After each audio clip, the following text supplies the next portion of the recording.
Joel Rufino dizia: a esquerda não tem que ter uma política de segurança pública, a esquerda tem que ter uma política de proteção dos direitos. O que o Alessandro Barata dizia: não é direito à segurança, é segurança dos direitos, né?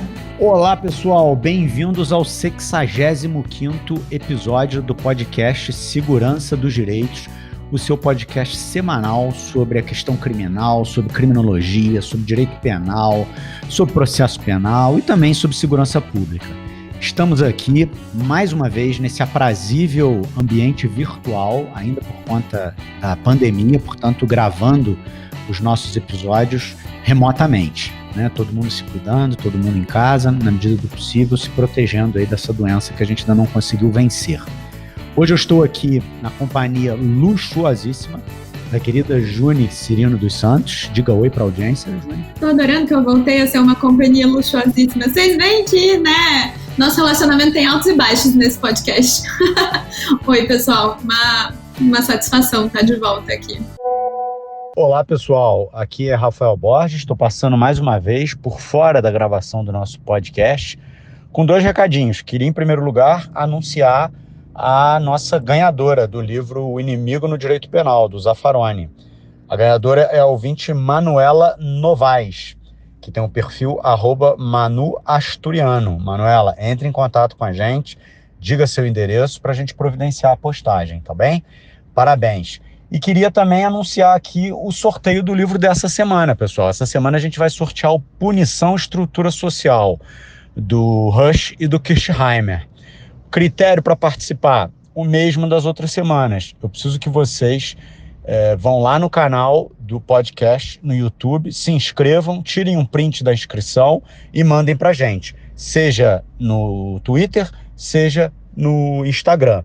Tá? As pessoas que já mandaram e que já comprovaram essa inscrição já estão automaticamente incluídas no sorteio. Não precisa se preocupar de mandar novos prints, não. Tudo bem? Vamos lá, até a próxima. Um grande abraço. E o episódio de hoje, pessoal, ele é muito especial.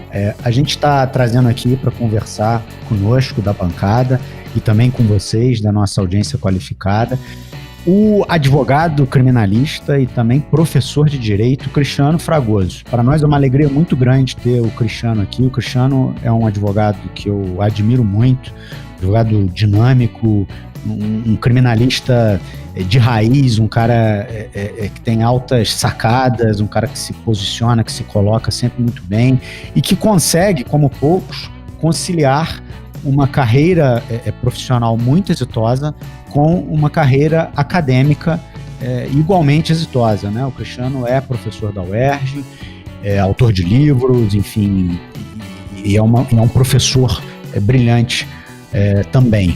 E hoje a ideia é a gente conversar aqui sobre o direito penal nazista, tá? Que é, digamos, um dos temas aí que o Cristiano vem visitando ao longo da tua vida acadêmica, e é um tema que particularmente me atrai muito, me desperta muita curiosidade, da Juni também, e a gente quer destrinchar um pouco, conversar um pouco aqui sobre isso com ele, eis a razão do nosso convite.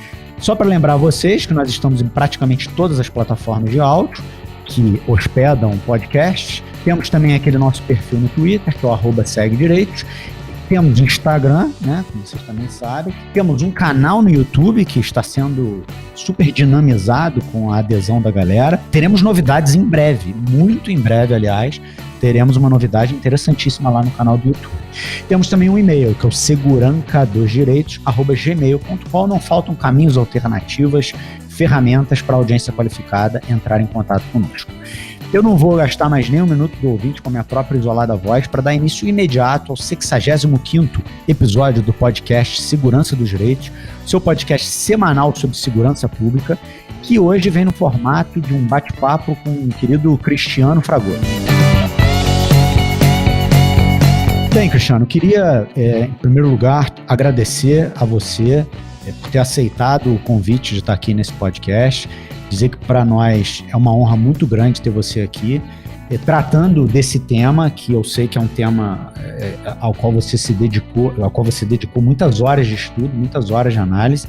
Eu, indiretamente, sempre acompanhei a tua pesquisa, né, por conta de que o teu orientador é alguém com quem eu trabalho, enfim, e sempre levou as tuas ideias e sempre, de certa forma, discutiu, levou lá para o escritório as questões que você estava pesquisando.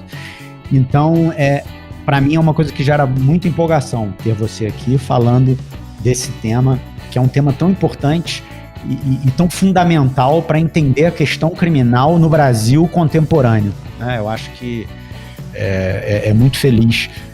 Você foi muito feliz em estudar isso a fundo e a gente está sendo muito feliz em trazer você aqui para falar sobre isso. Queria te passar a palavra para você se apresentar rapidinho para a nossa audiência qualificada e logo em seguida a gente vai começar o bate-papo.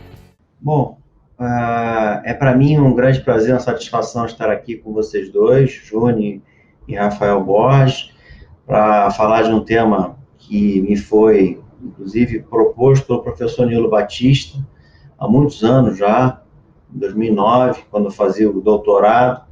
Ele me concitou e me desafiou a dar uma aula num curso dele sobre direito penal nazista. Eu não sabia nada disso, e ele me consultou e, portanto, acabei abraçando esse tema de alguma maneira.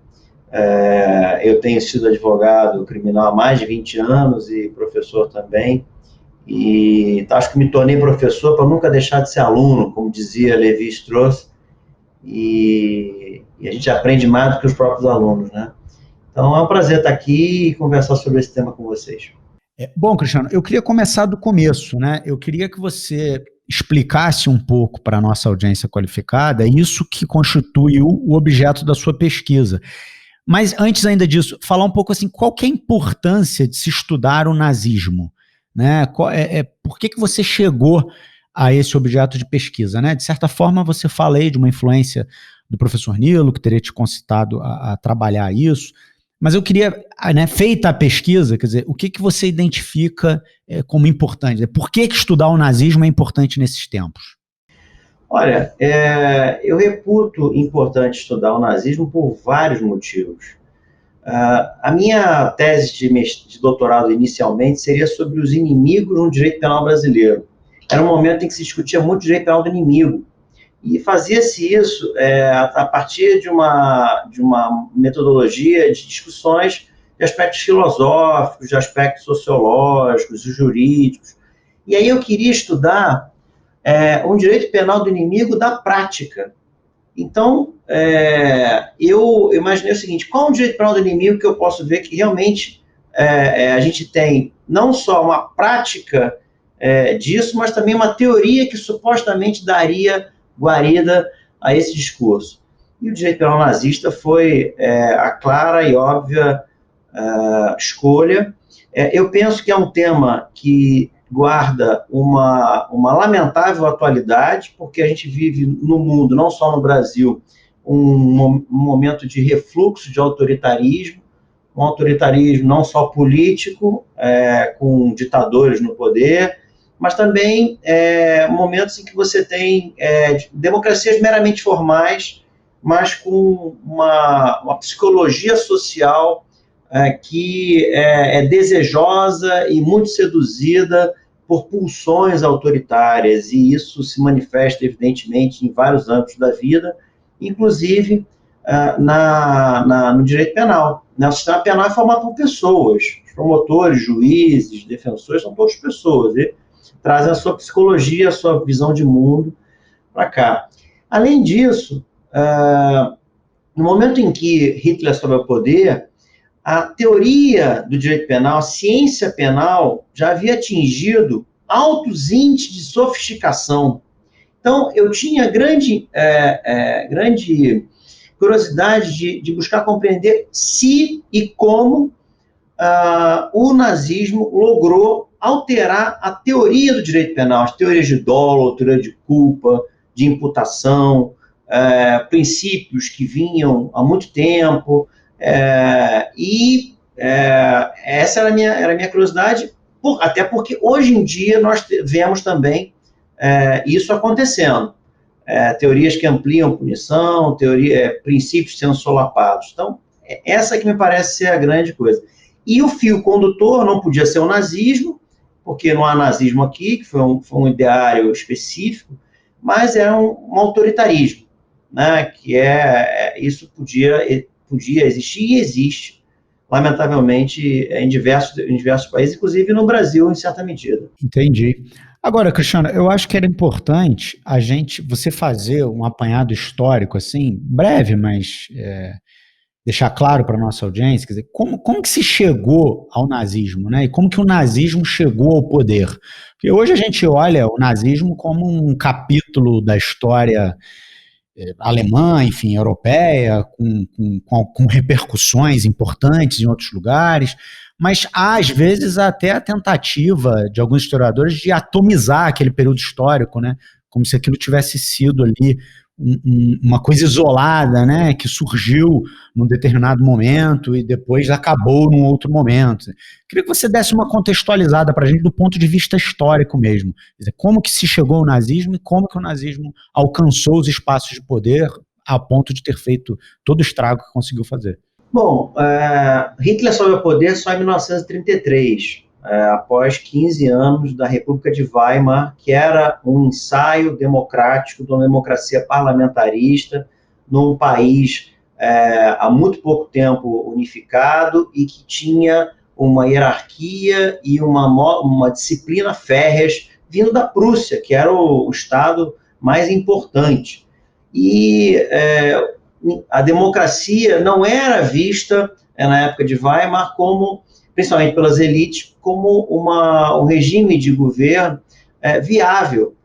Imaginava-se que a democracia impedia efetivamente a tomada de medidas necessárias. Então não havia um apreço muito grande, especialmente entre as elites, à democracia. Mas a origem é anterior. Nazismo vem de nacionalsocialismo. O nacionalismo e o socialismo, além do racismo, são conglomerados de ideias que vêm do século XIX, de muito tempo. O nacionalismo foi responsável pela unificação da Itália e da Alemanha, e passou a ter um sentido fechado, no sentido de criar um grupo com uma forte identidade interna e até exclusão de pessoas que não fossem nacionais. O socialismo também vinha do século XIX e era como um contraponto ao capitalismo, né, a acumulação primitiva e exacerbada de capital, e está também no programa do Partido Nazista, embora seja considerado hoje em dia como algo que foi feito como uma farsa, né, para enganar o proletariado, para trazê-los e tal. Tem lá a indicação de reforma agrária, de divisão de lucros de empresas, de estatizações, de proibição de especulação da terra, diversas pautas socialistas, mas que eram colocadas como uma farsa, porque a verdade é que Hitler se aliou ao grande capital.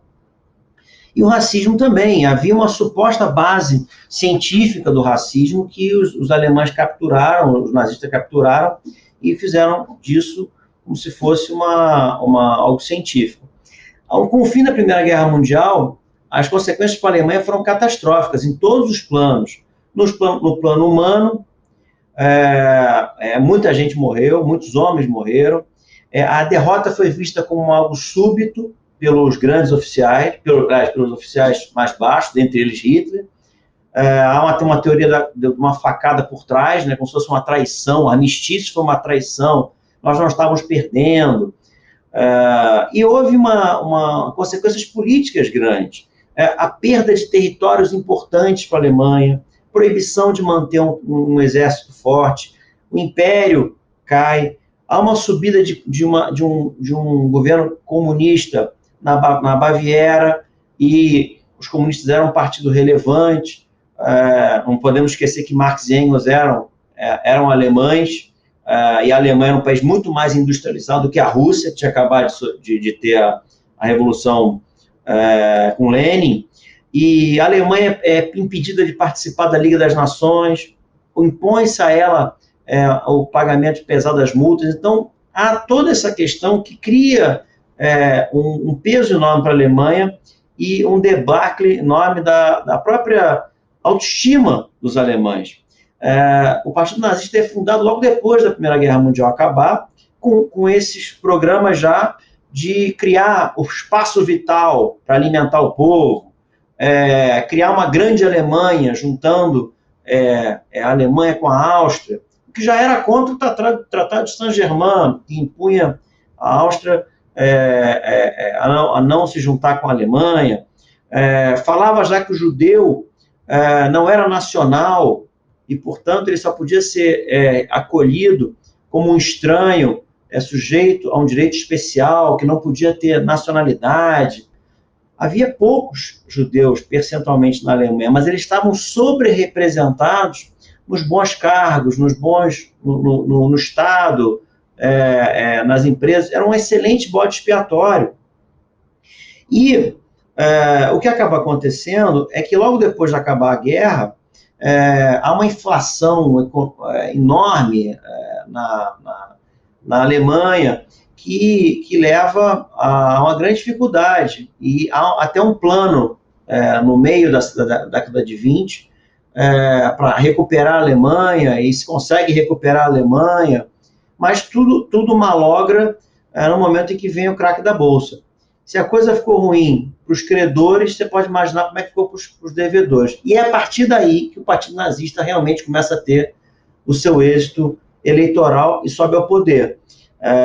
Você consegue ver muito claramente que, a partir de 1930, ele se torna o maior partido da Alemanha, e com isso fica praticamente impossível impedir que nazistas façam parte de um gabinete no primeiro-ministro, e é o que acontece. Um gabinete de 11 ministros, tinha 3 nazistas e 9 ou 8, eram 11 ou 12 no gabinete, agora não me recordo, mas 8 ou 9 eram de partidos do centro, como se fosse o PMDB, né, o centrão daqui do Brasil hoje, que se aliou e que achava que ia levar Hitler na boa, e ao contrário, é o que acontece.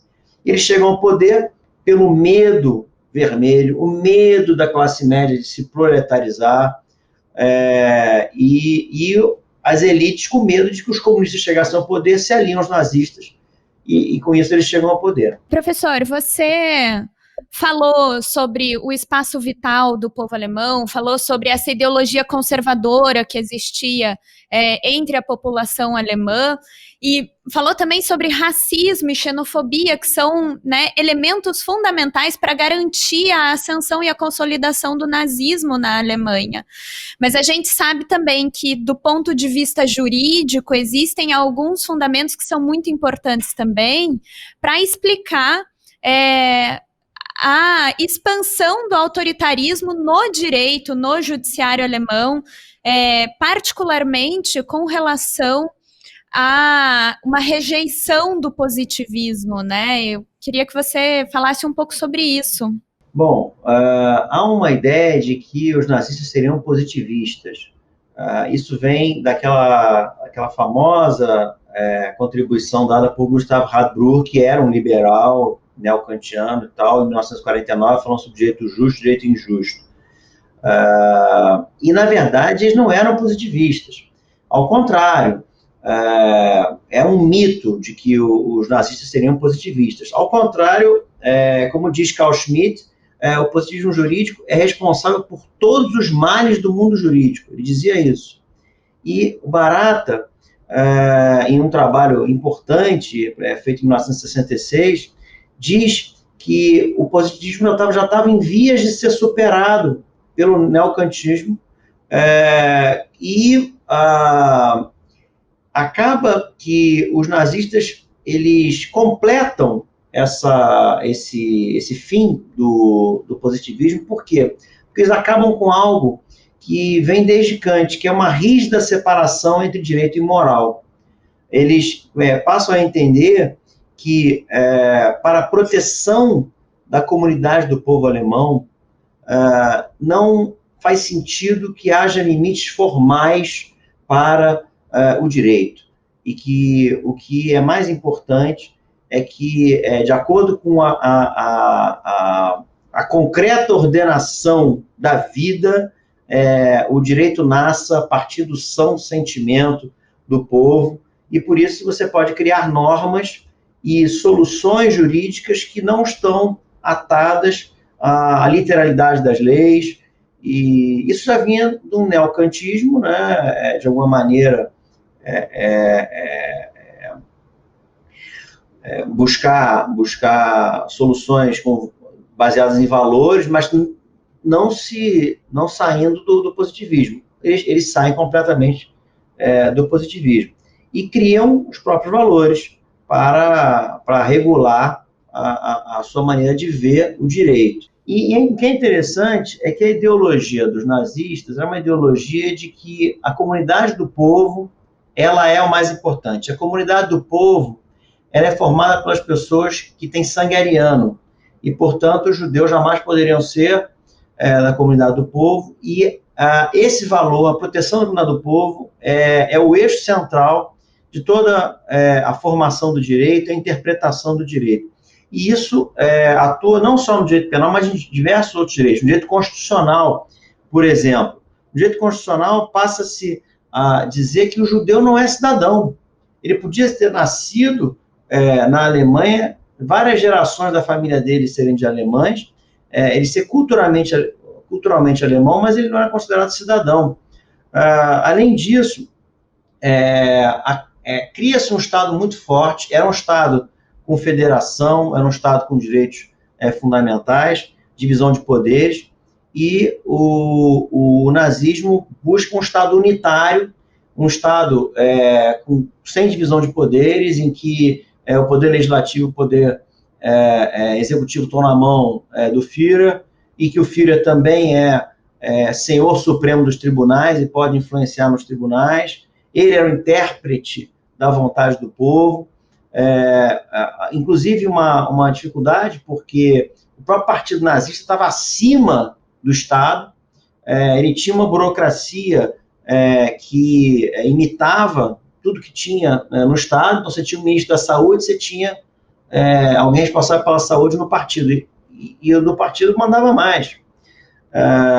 Além disso, no direito civil, Karl Larenz, que é um jurista tão utilizado por nós por causa do livro desde Metodologia, chega a dizer que no artigo 1º do Código Civil alemão, ao invés de colocar que tem que ser sujeito de direito toda pessoa, qualquer ser humano, não, o sujeito de direito é só a pessoa que é membro da comunidade do povo. Isso é importante. Então, o judeu não é sujeito de direitos. E no direito do trabalho isso acontece também. Eles começam a dizer que acham que na comunidade do povo não pode haver classes. E eles decretam o fim das classes e o fim da luta de classes, dizendo que, na verdade, não tem classe, só haveria uma divisão de trabalho de acordo com o princípio de justa participação e compensação. Com isso, os meios de luta trabalhista são proibidos. Você não pode ter greve, não pode ter lockout. O que acontece? Na verdade, as classes não são abolidas. O que é abolido é a possibilidade de você lutar para ter melhores condições de trabalho.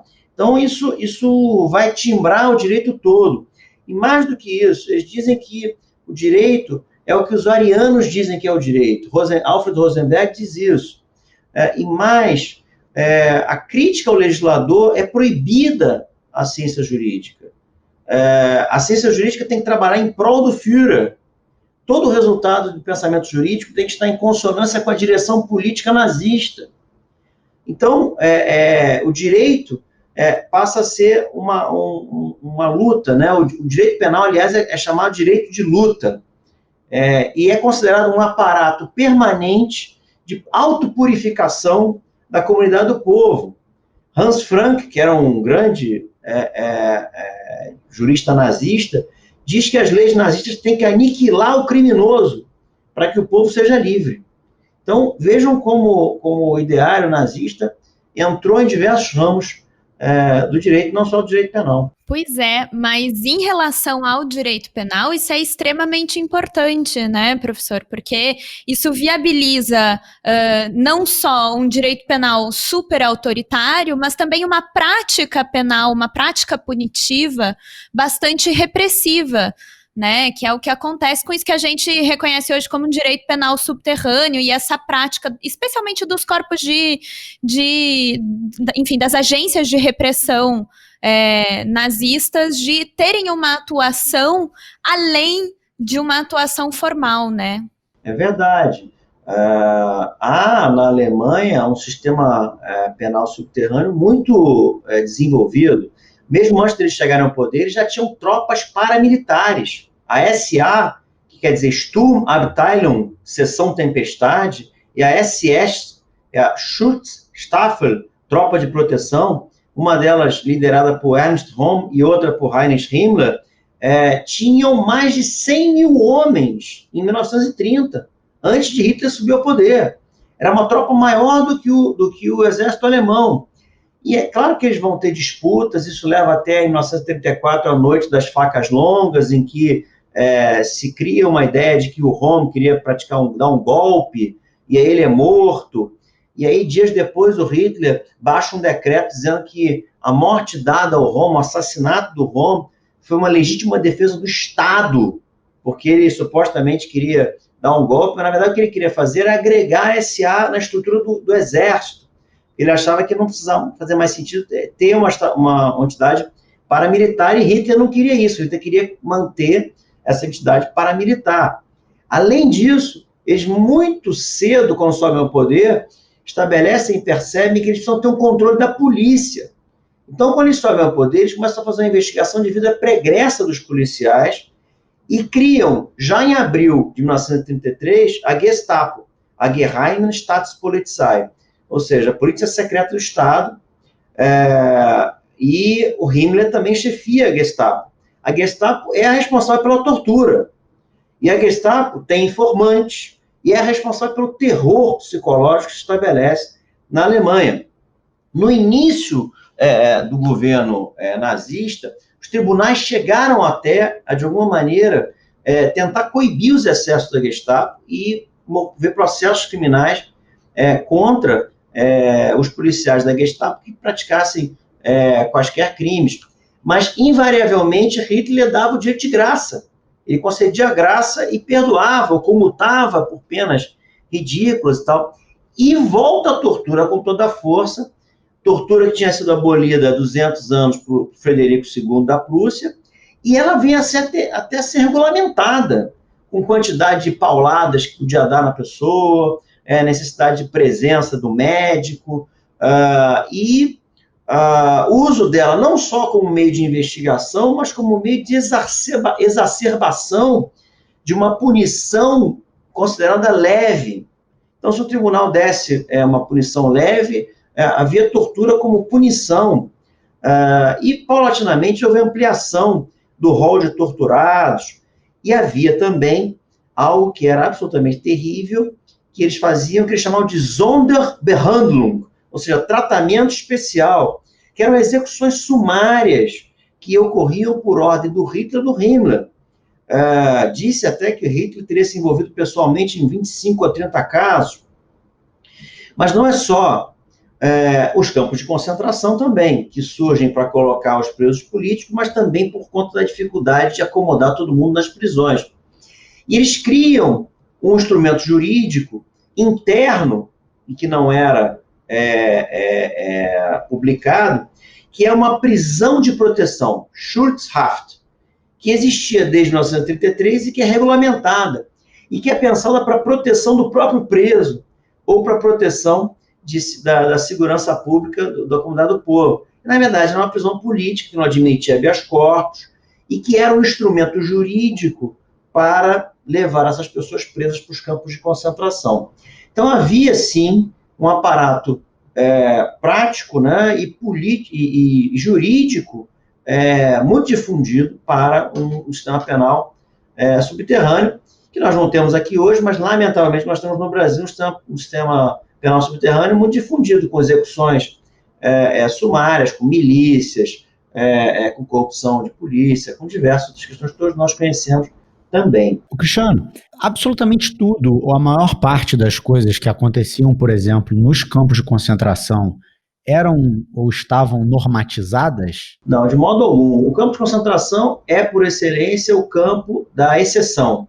O campo em que, como diz Agamben, né, você tem o homo sacer, um homem despido, a vida nua, em que quem decide é o policial que está ali na ponta.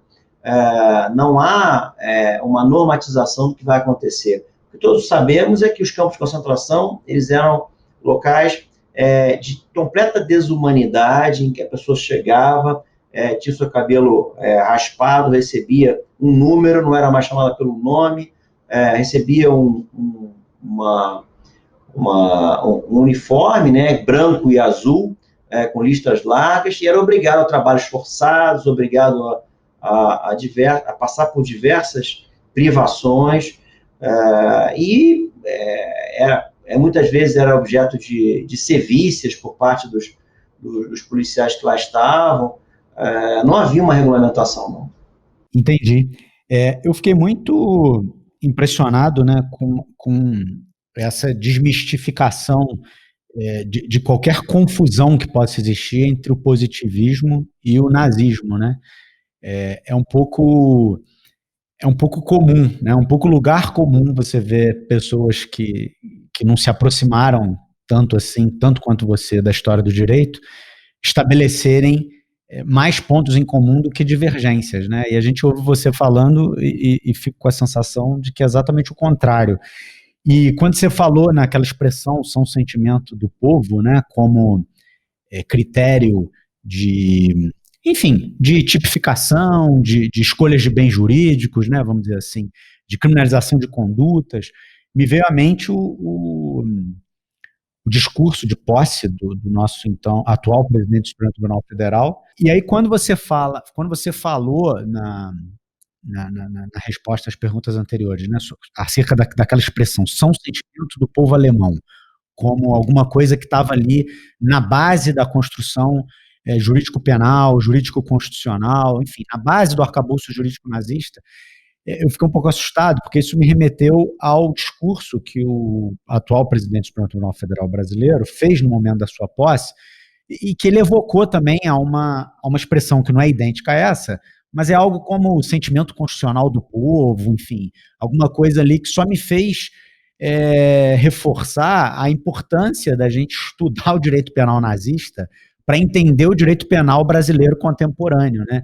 Como que o direito penal nazista conseguiu produzir reminiscências, né? Como que ele se foi, claro, como, né, o nazismo está superado, como, enfim, forma de governo, etc. Só que ele deixa uma herança, né, que se perpetua, né, nessas expressões, que se perpetua nessas, enfim, em alguns institutos jurídicos. Eu sei que a gente vai falar sobre isso um pouco mais adiante, mas me impressionou muito essa relação entre dois tempos historicamente tão afastados um do outro, né, mas que quando você fala são sentimentos do povo alemão, quer dizer, me remeteu diretamente a essa referência ao sentimento constitucional do povo brasileiro como alguma coisa que deve estar na base da construção jurídica, né? Quer dizer, e é isso, que quando você fala que o nazismo não tem nada a ver com positivismo, né, é um pouco isso. Quer dizer, o nazismo estava ali usando uma categoria, um conceito completamente fluido, manipulável e elástico, né, e abstrato para poder sustentar a construção do seu arcabouço jurídico, né? Não tem nada menos positivista do que isso, né? Pois é. Eu me lembrei agora aqui de uma frase do Barata que dizia o seguinte: se os nazistas fossem positivistas, seria menos pior, porque seria passível de reconhecer quais eram os limites e, portanto, o mal estaria definido. Se você não tem nenhum limite na lei, o limite não existe, está na vontade do próprio julgador. Eu só queria fazer uma diferença que é a seguinte: o são sentimento do povo alemão, ele é algo que é considerado, nos nazistas, algo que não está submetido nem à Constituição. E o único intérprete autorizado do São Sentimento do Povo Alemão é o Führer, e ele tem uma função, o São Sentimento do Povo Alemão, não só constitutiva, de criar crime, mas também profundamente interpretativa. Por exemplo, a partir do São Sentimento do Povo Alemão, cria-se o fundamento do dever de garantidor, cria-se o limite do erro de direito. O erro de direito só é excusável se não ferir o São Sentimento do Povo Alemão. O São Sentimento do Povo Alemão é considerado também algo que é um sucedâneo do que hoje nós chamaríamos de proporcionalidade. Então, o estado de necessidade ele só justifica a ação se não viola o São Sentimento. A legítima defesa, a mesma coisa. Johannes Nagler chega a dizer que o São Sentimento do Povo Alemão é a palavra-chave para a atitude socioética de todo o direito nazista. Então, mas é uma expressão que nunca foi efetivamente definida, e isso foi absolutamente proposital, para que houvesse sempre a possibilidade de que o movimento nazista, eles chamam de nacional-socialista Bewegung, né? Porque não era uma coisa estática, era dinâmica, porque eles tinham o interesse de manter vivo esse movimento. Então, não faziam uma definição do que é São Sentimento do Povo Alemão. Achei interessante, professor, você resgatar essa frase do Barata, porque a ironia da história é que hoje em dia a gente briga no Brasil pela legalidade, né? Exatamente. Então, imagina, bom seria se os nazistas tivessem sido positivistas, mas em que situação a gente está hoje em que a gente precisa fazer o tempo todo a reafirmação da legalidade, como se isso fosse uma necessidade, né? Como se isso pudesse ser uma necessidade em um Estado democrático de direitos. Exato. Mas uma coisa que me intriga é o seguinte, como que pode uma Alemanha que até então desenvolveu o mais fino da dogmática penal, né, dessa virada aí da escola germanista no final do século XIX, início do século XX, e como que pode essa mesma Alemanha ter se submetido a um subjetivismo jurídico tão grande assim, né? O que acontece? Quais são as movimentações que ocorrem no judiciário, na academia, na sociedade em geral, para que essa atitude particular dos nazistas perante o direito fosse tão enfim, tão espalhada, né, na comunidade jurídica? Olha, eu acho que são vários fatores. Eu me lembro de um diálogo entre Deleuze e Foucault, em que eles dizem que as massas alemãs efetivamente desejaram o nazismo. Não foi algo imposto a elas desejavam, elas queriam alguém que viesse de alguma maneira tirá-las daquela senso de frustração, de falta de perspectivas. Então, houve esse desejo. Então, isso ajuda muito. O segundo ponto é que Hitler teve muita habilidade em mexer com a psicologia dos alemães e, além disso, criar um sistema de propaganda enorme. E teve também habilidade no sentido de, buscando uma economia de guerra, acabar com o desemprego, um pleno emprego. Chegou-se ao pleno emprego entre os nazistas. E muitas coisas eram decorrentes de medidas de austeridade já tomadas antes de Hitler chegar ao poder, mas ele surfou na onda, ele ganhou os louros. Mas houve também uma coisa extremamente importante para nós, que é a seguinte: houve uma tomada das posições de influência ideológica em todos os ramos da sociedade, por isso até que se fala em totalitarismo por uma indistinção entre o que é Estado e o que é sociedade. Não só no direito, diversas pessoas muito conhecidas foram obrigadas a emigrar. Hans Kelsen, esse é do direito, mas Albert Einstein, Thomas Mann, Bertolt Brecht, Hannah Arendt, diversos. E no direito, vários também. Primeiro que os nazistas buscaram cooptar os grandes professores, e fizeram isso com diversos. Metzger, por exemplo, já era catedrático de Munique em 1933, com 50 anos, e foi claramente cooptado para os nazistas, né? E Johannes Nagler também. Há uma discussão muito grande no sentido de se Hans Welzel também teria sido, de alguma maneira, cooptado, mas em menor escala, O professor Paulo César Busato tem um trabalho sobre isso, entende que sim. E, além disso, os que eles não conseguiram cooptar, eles destituíram. Então, Gustav Radbruch foi destituído, Richard Honeck foi destituído, Max Grunhut, o criminólogo Gustav Schaffenburg, desculpa, foi destituído e foi substituído por vários jovens. Então, jovens. Heinrich Henkel, que, aliás, Dr. Fata do Roxin, Eric Wolff, Karl Ziegert, e não só, uma faculdade inteira em Kiel, que era só formada por nazistas, como Georg Dame, Friedrich Schaffstein, Karl Larenz, Huber, né? Então criou-se todo um aparato. Mas não foi só isso. Eles tomaram conta ou criaram associações próprias de juristas nazistas, fizeram congressos, impediram os professores de escrever sobre o assunto. Radbruch só escreveu sobre Feuerbach, um aspecto de história do direito morando na Suíça. E eles tomaram conta de revistas, como se hoje em dia alguém fosse lá e vou tomar conta da Revista Brasileira de Ciências Criminais ou Discursos Sediciosos. Tomaram conta das revistas e trocaram o nome das revistas. O grupo alemão da AIDP nunca mais se reuniu durante o nazismo. Então, eles tomaram conta de todos os órgãos que podiam fazer reprodução ideológica e, com isso, criaram um ambiente favorável a eles mesmos. Na imprensa também. Os jornais tinham que ser alemães. Os jornais que não fossem de alemães não podiam escrever em alemão. Então, era uma maneira de criar perseguição também, evidentemente. Então, foi assim que eles conseguiram. É um controle ideológico, né?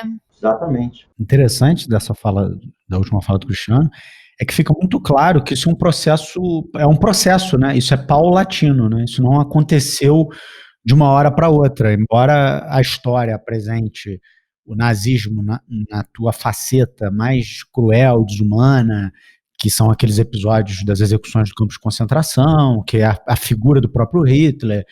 Aquilo ali é o culminar de um processo que parece que começou, ou parece que foi muitíssimo influenciado pela ocupação desses espaços, né, desses locais de reprodução ideológica do direito, né?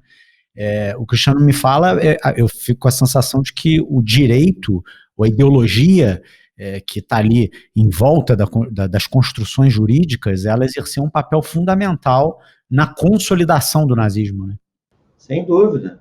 Um papel fundamental. São instrumentos indispensáveis para que isso se faça, esse controle ideológico se faça. Agora, Cristiano, eu queria que você falasse um pouco para a gente assim, sobre os institutos jurídicos propriamente ditos, que foram influenciados pelo nazismo, né? O direito penal nazista é um direito penal, digamos, que a gente pode falar que tem características próprias a tal ponto que você consegue distingui-lo, né, de outros direitos penais, né, vamos dizer assim, né, a tal ponto que a gente pode adjetivar, né, o direito penal da Alemanha naquele período de direito penal nazista. Eu queria que você desse uma passada, assim, pelos institutos jurídicos e dissesse para a gente, pelo menos, as características principais, quer dizer, de que forma que eles foram diretamente influenciados por essa concepção jurídica. Olha, uma questão muito importante para os nazistas, como eu mencionei, é a questão da comunidade do povo. Isso faz com que o indivíduo não tenha importância. O indivíduo só vale na medida em que ele tem funcionalidade para a comunidade do povo. Ele, inclusive, não é mais chamado de indivíduo, é chamado de Volksgenosse, como companheiro do povo. Então, o mérito ou demérito de uma certa pessoa se liga à lealdade que ele tem para com a comunidade do povo e a honra da sua atividade, da sua atitude interna com relação à comunidade do povo. Se o indivíduo não vale nada, se o que vale é a comunidade do povo, tão somente, se ele não pode ter individualidade, os direitos individuais e qualquer princípio do direito penal que se relacione com a proteção do indivíduo se esfacela em um minuto. E também isso acontece no processo penal. Vocês sabem muito bem que o processo penal é o local primeiro eu vou falar do processo, depois a gente fala de direito, mas o processo penal é um local em que há a maior tensão entre sociedade e indivíduo. Pegando um certo ponto, um instituto interessante, a prisão preventiva, a gente pode ver que na Alemanha, antes do nazismo, só cabia prisão preventiva no caso de suspeita de fuga ou se o acusado fosse coagir testemunhas ou destruir provas. A partir da ascensão do nazismo, eles criam novas causas de prisão preventiva. Por exemplo, se o agente abusasse da liberdade para cometer novos crimes. Veja-se que não se fala em ordem pública, falava-se em cometer novos crimes, o que já diminui até o que seria ordem pública. Nós aqui temos o conceito de ordem pública absolutamente difuso, que ninguém sabe o que é, e às vezes é uma coisa, às vezes é outra. E também uma outra causa relacionada com a gravidade do fato e a excitação pública causada pelo crime. Isso é dos nazistas. O próprio Henkel, que não pode ser acusado de ser um liberal, até porque foi procurador naquela época e fez acusações contra pessoas sobre o nazismo, chegava a dizer que deu-se à prisão preventiva similitudes com aquela prisão de proteção que era usada pela Gestapo. E eles acabam, inclusive, por exemplo, com a possibilidade de audiência para discutir revogação de prisão preventiva, em 1934. Ou seja, há um grande endurecimento da prisão preventiva. A partir de um certo momento, eles criam um projeto de Código de Processo Penal que tem umas coisas interessantes. Dá-se ao Ministério Público o poder de prender durante as investigações. Imagina se não gostariam de ter isso em alguns países, né, que a gente conhece. Outras coisas. Prisão preventiva para inimputável. Restrição de impugnação da prisão preventiva, que só podia ser feita a partir do 14º dia da prisão. Ou seja, habeas corpus só depois de 2 semanas da pessoa presa. Isso os nazistas colocam. Mas não é só isso. Há outros pontos de processo penal bastante interessantes com relação à prisão preventiva. Um outro ponto interessante. O recurso do MP, se houvesse revogação da prisão, o recurso tinha efeito suspensivo. Então a pessoa não era solta. E mais, eles criaram novos tribunais e criaram órgãos em tribunais existentes. Então, o Volksgerichtshof, Tribunal do Povo, foi criado em 1934, depois que eles não gostaram da decisão que o Reichsgericht deu no conhecido caso do incêndio do Reichstag, que não condenou à morte todo mundo, todos os acusados, só condenou um à morte. Eles criaram um novo tribunal simplesmente para julgar casos de alta traição e traição à pátria. Além disso, eles criaram câmaras criminais especiais dentro dos tribunais que existiam, com competência originária para vários fatos e sempre crescente. Eles julgavam originariamente e final, não havia apelação. A maioria das penas de morte impostas pelos tribunais nazistas foram impostas pelos Sondergerichte.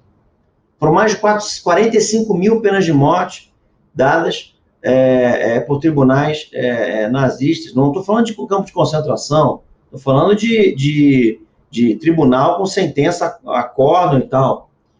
Houve uma grande restrição também com relação à independência judicial, a remoção de juízes não arianos.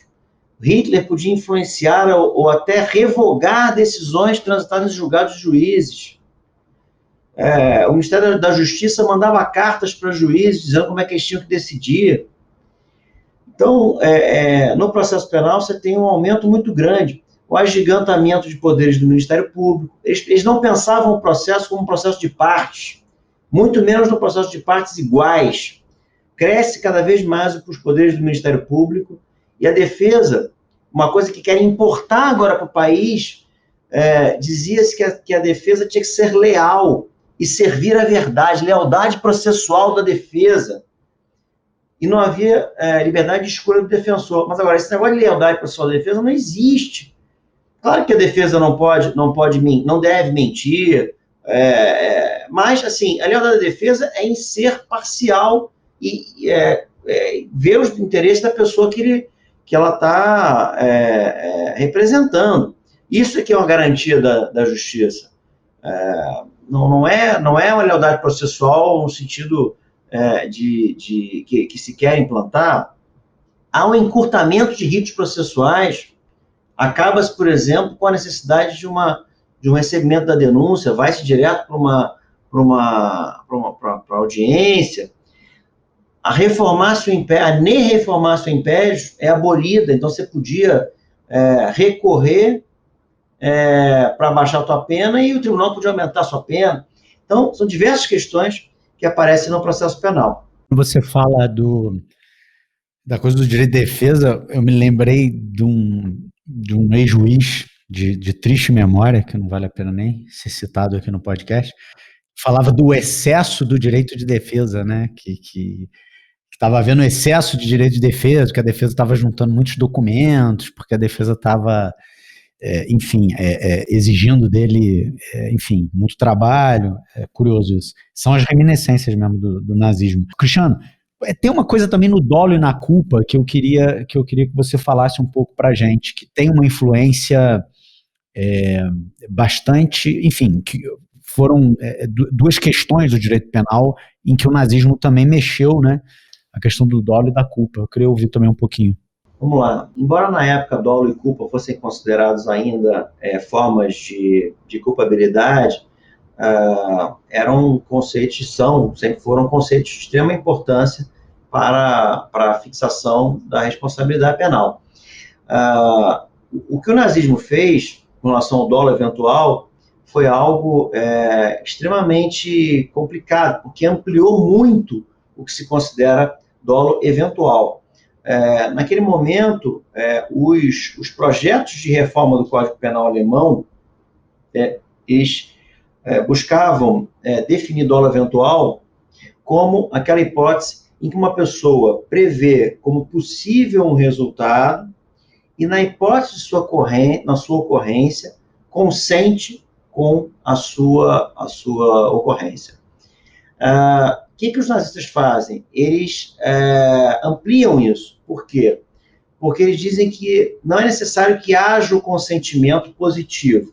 Basta que haja uma conformidade, que se conforme, que seja indiferente com relação ao resultado. Essa é a ideia de Metzger, tá?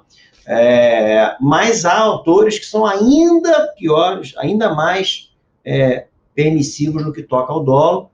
E, por exemplo, Hans Frank chega a dizer que há dolo eventual quando a pessoa está consciente do risco. Se ela está consciente do risco e ela atua em dolo eventual. Indiferente se ela confia que poderá evitar o resultado.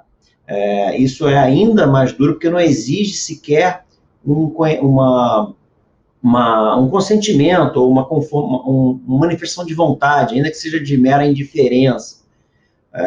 E aí é uma dificuldade muito grande, Rafael, que é a seguinte: no Brasil, e o próprio Nelson Hungria diz isso, embora evidentemente Nelson Hungria seja um liberal e ele diz no próprio livro dele que ele se inspirou nos últimos projetos de reforma do Código Penal e cita Hans Frank, dizendo que Hans Frank dizia que in Kauf nehmen, que é a expressão que estava no projeto, estar consciente do risco. Aí Nelson diz o seguinte, que na verdade não é isso que ele queria, ele botou assumir o risco de produzir o resultado, mas no sentido de assumir, de consentir. E o Nilo diz isso muito claramente, todos os autores dizem que assumir tem que ter uma conotação forte, no sentido de incorporar o resultado como algo que tem a ver com a sua vontade. Mas nem sempre, pode ser que eventualmente algum juiz lendo isso, acha que assumir o risco é simplesmente estar consciente do risco e atuar sabendo desse risco. Na minha modesta opinião, a palavra risco não podia estar na definição de dolo, em momento algum. Tinha que ser riscada, e ela não está também no nazismo. Acho que foi, com todo respeito, um equívoco do mestre Hungria, a quem eu rendo todas as minhas homenagens. e tem uma conta corrente muito mais positiva do que negativa, muito ao contrário, mas aqui a gente teve uma influência ali no projeto, que acho eu foi uma tradução equivocada do que seja em Kaufnemann, e ampliou. Isso chega até a fazer com que não exista culpa consciente. Você vai fazer com que só exista culpa inconsciente. No que toca a culpa, o projeto de Código Penal alemão feito pelos nazistas tinha uma coisa extremamente interessante e muito perigosa, que é um crime em culpa aí. Ou seja, a previsão de que qualquer crime doloso seria passível de punição a título de culpa também, independentemente de uma previsão específica, como nós exigimos no país. E então, acho que há uma ampliação muito grande dos conceitos de dolo e de culpa. Muito que é culpa passa a ser dolo, e muitos fatos que só eram puníveis a título de dolo passam a ser puníveis a título de culpa. Não chegou a entrar em vigor sobre os nazistas esse aspecto, mas é o que estava no projeto de Código Penal deles. Uma coisa que é interessante, que fica muito claro quando a gente vai analisar esses institutos específicos do direito penal, é que, estudando direito penal nazista, a gente percebe que expansão do poder punitivo não significa necessariamente só criação de novos tipos legais, né? Criação de novos tipos penais. Expansão do poder punitivo muitas vezes se dá a partir justamente, né, de elementos muito mais sutis, assim, de um reestudo sobre uma determinada figura, uma questão dogmática, o atropelo da legalidade, né, como o professor já mencionou. Mas uma coisa que me interessa bastante, porque acho que é muito evidente sobre o direito penal nazista e que tem reflexos muito graves na contemporaneidade, é a questão do direito penal do autor, né, que hoje em dia se reconfigura como a ideia de um direito penal de duas velocidades, direito penal do inimigo, enfim. Sem dúvida. Há uma subjetivização do direito penal nos nazistas. Eles tomam muito mais em consideração aspectos subjetivos do autor, considerando a personalidade, as características pessoais, a atitude interna, a motivação do que se fazia anteriormente, embora já fosse uma tendência. Então, eles criam, não só no plano da aplicação da pena, mas muitas vezes até da definição de tipos penais, tipos que tinham características de certos autores. E isso é extremamente complicado. Havia crimes que podiam ser cometidos por poloneses e não podiam ser cometidos por alemães. Ou seja, a pessoa que cometeu o crime é mais importante do que o que foi feito. E o direito penal de autor também passava por uma indicação de que, por exemplo, o criminoso habitual tinha uma pena mais grave depois da terceira condenação. Isso está no parágrafo 20 do Código Penal alemão, depois de uma reforma que foi feita lá. E que hoje a gente tem, de alguma maneira, represtinado, né? Porque os tribunais, mesmo sem nenhuma definição do que seja criminoso habitual, e como existe na Itália e não existe no Brasil, tem, por exemplo, dito que não existe crime continuado se o criminoso é habitual. Isso não está na lei. Além de exigir unidade de desígnio, que não está na lei. Nada disso está na lei. Você até poderia pensar, no caso do crime continuado especial, que é do artigo 71, parágrafo único, porque lá há umas condições subjetivas de antecedentes e tal, mas se você for ver as decisões, você vai ver que não há uma definição do que seja criminoso habitual. E você, com isso, está solapando o crime continuado e fazendo por uma via sofisticada, como você bem falou, com que todos esses fatos sejam punidos por concurso material e não por crime continuado. Há uma grande tendência nesse sentido aqui também, lamentavelmente. É interessante, né, como não é só o abandono da legalidade que a gente vê, o abandono completo da dogmática penal também, né? Quer dizer, a releitura da dogmática penal deles deixa de ser uma releitura rigorosa, enfim, científica, Exato. fundamentada colocada para ser uma coisa bastante subjetiva. É aí que fica bastante evidente realmente esse abandono do positivismo, né? Verdade. E tem uma outra questão interessante, Júnior, que é a seguinte: eles também são partidários do que eles chamam de um direito penal da vontade, Willensstrafrecht, e não um direito penal do resultado.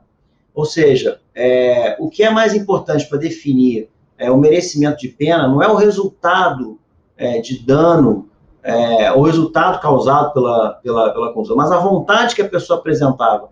E isso tem uma consequência enorme em vários aspectos do direito. Por exemplo, se a vontade é o que conta, a pena da tentativa será a mesma pena do crime consumado, porque o dolo, né, o tipo subjetivo é o mesmo.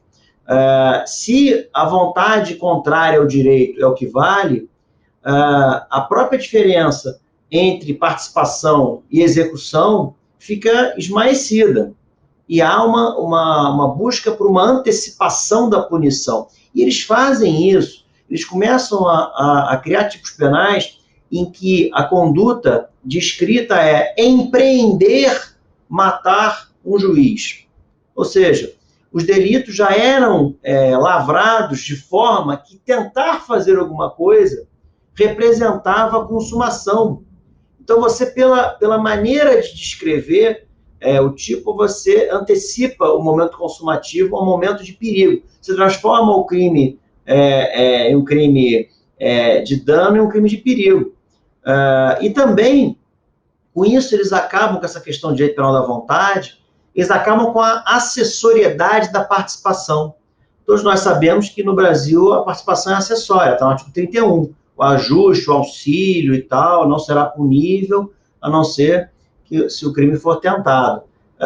Se o partícipe já mostra uma vontade de praticar o crime, o fato do autor não ter efetivamente praticado o crime é indiferente. Essa vontade antijurídica do partícipe tem que ser punida. Então, isso aqui, essa é uma consequência grave no direito penal alemão nazista. Excelente. Cristiano, quando você falava, né, da coisa dos institutos, me vieram à mente assim, muitas relações, né, principalmente na área do processo penal. Me parece que esse processo penal muito securitário e muito preventivista, ele é muito legatário desse direito penal nazista, né? O próprio Instituto da Prisão para Garantia da Ordem Pública, essa coisa da prisão durante a investigação, essa coisa de antecipar o cumprimento da pena através de um encarceramento preventivo, isso tudo me parece que é muito legatário desse caldo de cultura construída, se não ali, mas pelo menos, enfim, reforçada muito naquele período, né? O processo penal, ele perde muito em qualidade democrática por todas essas influências que ele recebeu do nazismo. Isso faz sentido?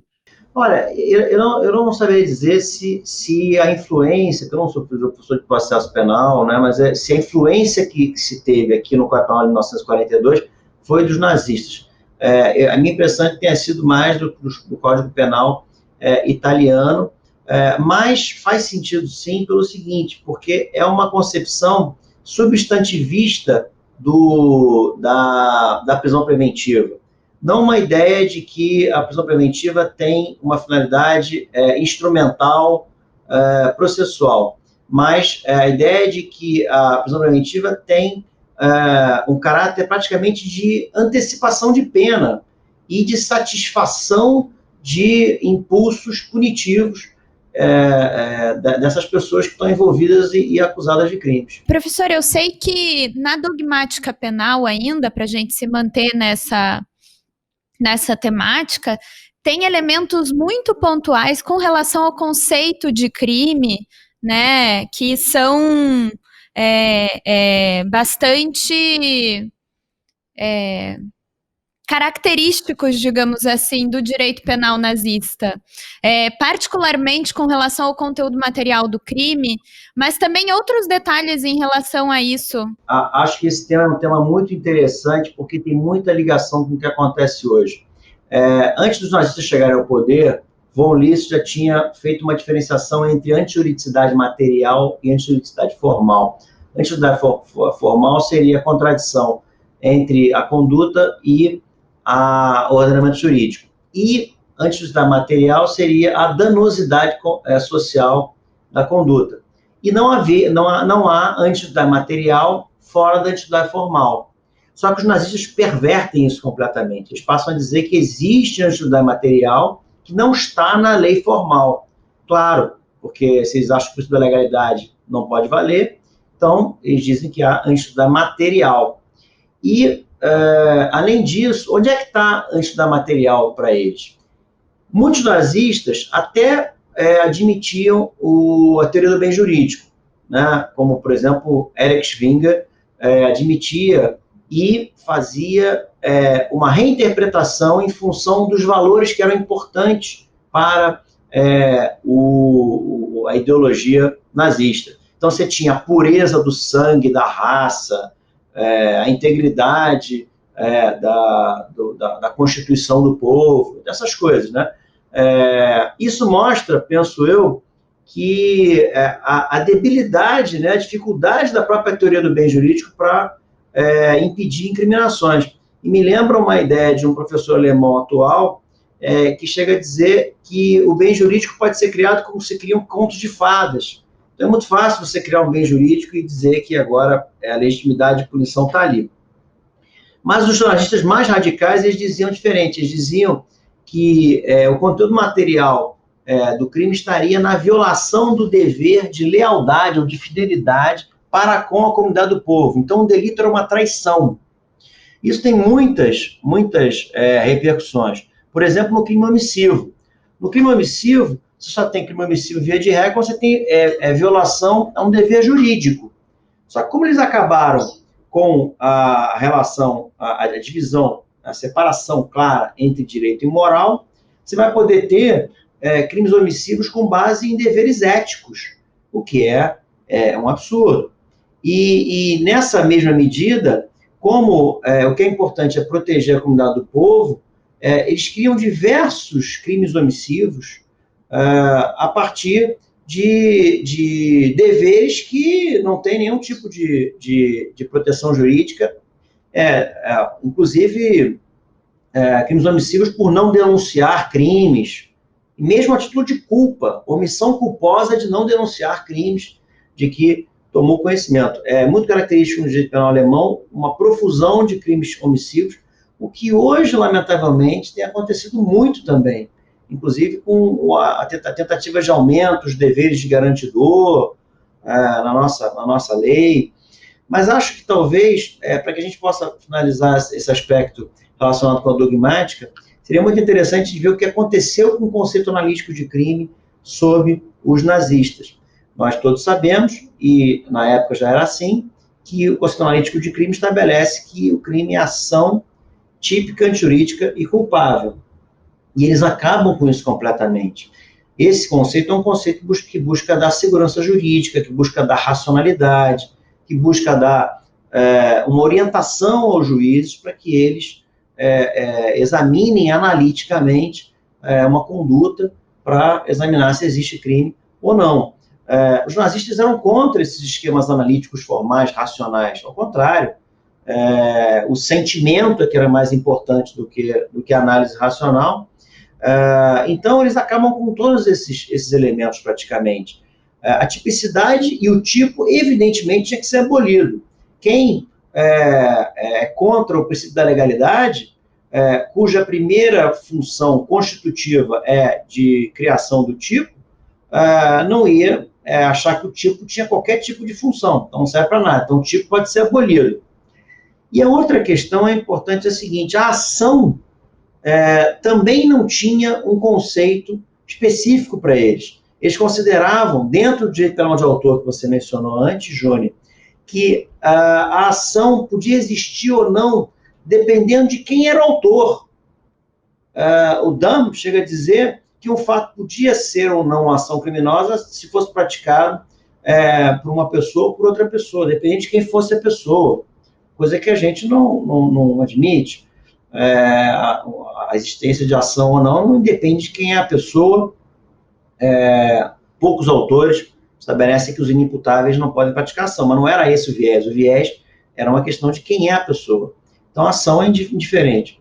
E, por fim, também fica muito difícil a diferenciação entre antijuridicidade e culpabilidade. Por quê? Se a antijuridicidade está na violação do dever para com a comunidade, você não consegue distinguir mais o que é antijuridicidade material, o que é culpabilidade material, o que é causa de extinção, de exclusão da ilicitude, o que é causa de exclusão da culpabilidade,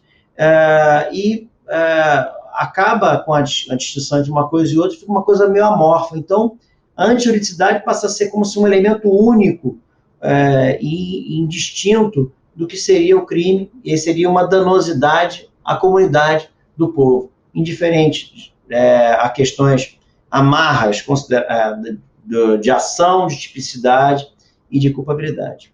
Você vê que interessante, né? Que é toda uma construção da teoria do delito, que a gente tende a achar que dogmática penal é pura técnica, mas você vê que toda a construção da teoria do delito na dogmática nazista tinha fundamento justamente, né, nas bases ideológicas, digamos assim, do nazismo.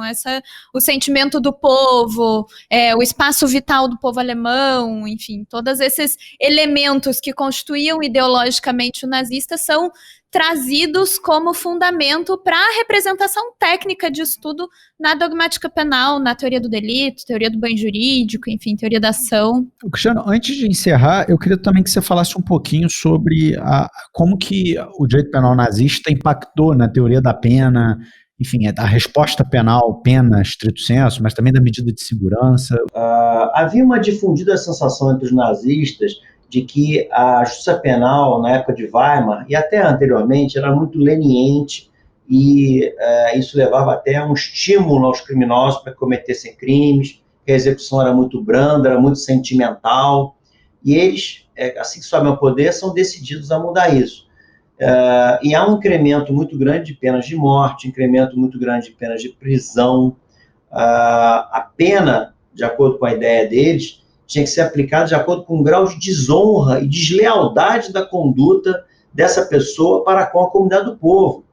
Então, as penas elas tinham um conteúdo de pena infamante, porque ela tinha a ver com esses aspectos de constituir ou não uma deslealdade, uma desonra para aquela pessoa, em que medida ela violou o dever dela para a comunidade do povo.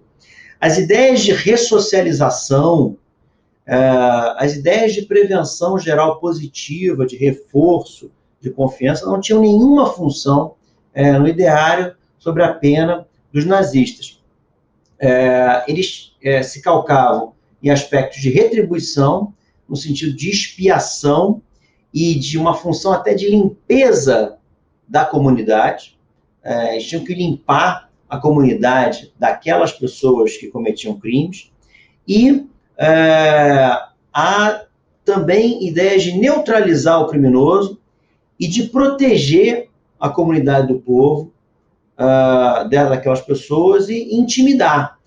Havia uma dureza muito grande na execução penal, havia cela surda, uma coisa muito parecida com o RDD, muitas dificuldades de progressão de regimes, livramento condicional. Roland Freisler, que era um grande nazista, dizia, sintetizando isso, que não há mais lugar para sentimentalismo na execução da pena sobre os nazistas. No que toca à medida de segurança, já era algo que, em verdade, era bastante discutido na Alemanha antes de nós se subir ao poder, mas que era inteiramente funcional para o projeto de poder e do que eles imaginavam que deveria ser a atuação da justiça penal. Então, eles é que incluem, em novembro de 1933, as medidas de segurança no Código Penal alemão, com uma grande quantidade de medidas de segurança, mas talvez uma proeminência de duas delas. Uma delas chamada Sicherungsverwahrung, que é uma custódia de segurança, que representa uma necessidade de internação, no caso de periculosidade. É um duplo binário, né, que foi usado muito na Alemanha naquela época, e tem voltado a ser usado aqui, e que tem alguns autores que querem resgatar o duplo binário. Alguns autores no Brasil que dizem que o duplo binário tinha que voltar. E também, para terminar, eles incluem a castração de criminosos sexuais, que era uma castração física mesmo, e que foi muito realizada, e que Hungria, no seu livro, quando fala das medidas de segurança, narra todas as consequências nefastas que houve em função disso, que muitas vezes não impediu os crimes sexuais. Havia uma ideia de que iria impedir os crimes sexuais, mas a libido muitas vezes continuava, e as pessoas, mesmo os castrados, muitas vezes conseguiam praticar crimes sexuais. Então era praticamente uma coisa só de maldade, né, de crueldade, uma pena extremamente cruel, e que nós temos no Brasil aqui gente que diz que tem que ter uma castração química. Claro que querem mudar o rótulo, né? Eu já vi outro dia uma pessoa dizendo que não é castração química, é redução química da libido temporária, né? Ou seja, é sempre uma maneira esperta de, mudando a etiqueta, facilitar o convencimento das pessoas para adotar aquilo. Com relação a isso, as pessoas acham que crimes sexuais são crimes unicamente que acontecem por causa da libido, né? As pessoas esquecem que crimes sexuais muitas vezes é sobre poder. É quase assim ingênuo achar que mera castração resultaria em alguma coisa. Agora, Cristiano, para encerrar, a gente realmente está no final do nosso tempo, mas eu queria te ouvir um pouco que você falasse um pouco sobre a responsabilidade política do penalista, né? Eu acho que tudo que você falou aqui sobre o direito penal nazista nos remete justamente para a interseção entre a dogmática e a conjuntura política, né? O direito penal nazista foi construído sob bases de uma conjuntura autoritária, totalitária, que prezava valores antidemocráticos e tudo mais. E encontrou ali nos espaços jurídicos um campo bastante fértil para reprodução, crescimento e criação de mais espaços de influência. Isso me leva a pensar que talvez não, tá claro, os penalistas tiveram uma importância, uma influência, uma participação direta nesse projeto nazista, né? Então, portanto, eu te pergunto, qual que você vê que é a responsabilidade política do operador do direito penal nos dias de hoje, né? Olha, o penalista é aquele que lida com um saber que está muito próximo, perigosamente próximo do exercício de um poder terrível contra os seus concidadãos. É ingênuo achar que é um poder, é um saber neutro. Absolutamente não tem nada de neutro. Ao contrário, é impossível encontrar alguma teoria do direito penal que não tenha uma repercussão prática. Se você buscar uma teoria objetiva da tentativa, ou subjetiva, ou mista, não faz diferença nenhuma no resultado prático. Não é verdade. Busque mais a fundo e você vai encontrar aonde faz a diferença naquele caso concreto. Ou seja, toda teoria jurídico-penal é uma teoria que permite ou contém o poder punitivo que pode se estabelecer contra alguém. Outra coisa que me parece muito importante é que a gente sempre tem que estar preocupado em examinar a questão político-criminal. Olhar o nazismo permite que a gente decifre e descubra qual selo de origem e qual parentesco inconsciente certas políticas criminais do presente têm com políticas criminais desabridamente autoritárias. Penso eu que o penalista, sob pena de ter uma mancha em sua carreira, não pode estar alheio à responsabilidade política que ele tem de criar teorias que não sejam numa Torre de Marfim, não sejam para sociedades ideais, que tomem em consideração a repercussão prática da sociedade em que vive e que busque prever como é que pode ser usada e até pervertida a sua teoria, para que você não seja colocado como possível pessoa que está coonestando uma certa punição. Então, eu vejo como a responsabilidade política do penalista, talvez até como mais importante, responsabilidade prática dele, além de estar preocupado com questões sistema e questões da verdade, do que seja científico, também isso deve ser algo que tem que estar sempre a par e passo nas suas preocupações de estudioso. Muito bom, muito bom. Eu estou particularmente muito satisfeito com esse episódio, porque apesar do tema ser um tema tão pesado, né, o episódio foi muito leve, né, ele correu de maneira muito fluida, né, sobretudo em função do domínio pleno, amplo e quase absoluto que o Cristiano tem sobre o tema, né, então foi impressionantemente leve. Eu estou muito satisfeito, Cristiano, queria realmente te agradecer e dizer da nossa honra de ter você aqui na bancada desse podcast, enfrentando esse assunto, ensinando para a gente, né, compartilhando um pouco com a gente os resultados dessa tua pesquisa maravilhosa e absolutamente importante para entender a questão criminal brasileira nesse momento. Né? É incrível como que a todo momento você falava, a gente consegue estabelecer relações, conexões com o tempo presente, né? Isso realmente assustador, né? Mas, enfim, do ponto de vista de quem quer se aproximar da ciência penal, é realmente impressionante, é muito gostoso. Eu vou passar a palavra para a Juni se despedir da galera e queria, logo depois, passar a palavra a você, Cristiano, pedindo para você se despedir também da nossa audiência. E como é tradição aqui no podcast, eu queria pedir que você deixasse para a nossa audiência a indicação de um livro, com a única condição de que não seja um livro propriamente jurídico. Essa é a única condição que a gente estabelece aqui para os nossos convidados, porque a ideia dessa indicação é levar a nossa audiência qualificada a outras margens de conhecimento, a outros campos do saber. Então é isso. Júnior, está contigo. Bom, eu quero dizer que concordo em número e grau com o Rafael, estou muito satisfeita com o episódio de hoje também, e para mim enfim, uma honra ter o Cristiano Fragoso aqui na bancada hoje, dividindo com a gente, né, toda essa bagagem que ele tem, que dá para ver que não né, quando a gente apresenta um tema que é tão historicamente determinado, direito penal nazista, quando ele apresenta, a gente vê que não é sobre isso, né? Não é mera curiosidade histórica, é sobre conhecer e ter a responsabilidade de reconhecer a maneira como isso se traduz ainda hoje, né? Os reflexos que a gente vê disso nas nossas práticas jurídicas e judiciais, nas nossas práticas políticas também, né? Ver como a gente não pode...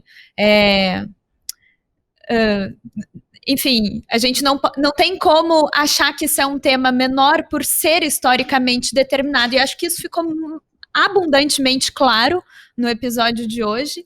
E além dessa satisfação particular, né, intelectual, de ver o tema tão bem exposto e de uma forma tão leve, como o Rafael falou, para mim é uma satisfação em particular de estar recebendo o Cristiano Fragoso, que é meu professor, né, no doutorado. Então, fico muito feliz, agradeço muito a tua participação, tua paciência de estar aqui com a gente hoje, de compartilhar tudo isso com a gente.